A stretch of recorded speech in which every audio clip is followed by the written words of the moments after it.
Good morning! Let's do a long run today. Today we're using the Nike Alpha Fly 3. Once ko pa lang ito nagamit, so let's use it. Time check, 7 o'clock. Maglalakad muna ako. Galing tayo sa bahay para wala tayong choice kundi tumakbo pa uwi. Nakakahiya pala magsalita mag-isa. Buti na lang tulog pa yung mga tao. So yung dala ko today, belt, nandyan yung susi ng bahay, AirPods, and energy gel.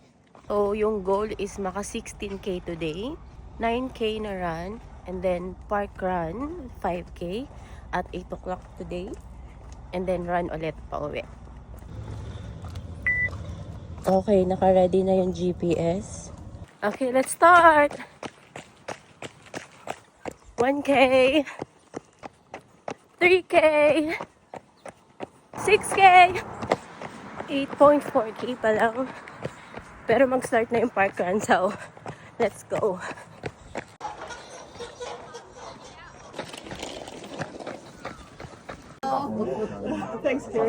Okay, tapos na yung park run. Nakakatuwa talaga mag-park run kasi very supportive yung community. Like everyone's cheering for each other. Tapos may isang maliit na bata doon nakipag-high five sa akin. Cute.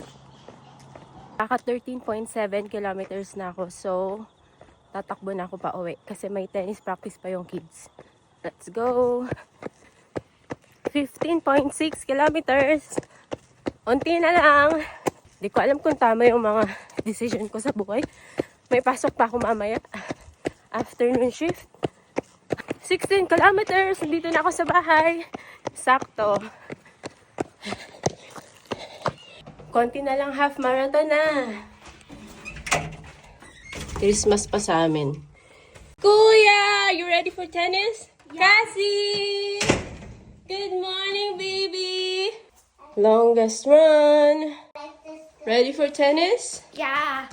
Okay, mommy duties na. Bye!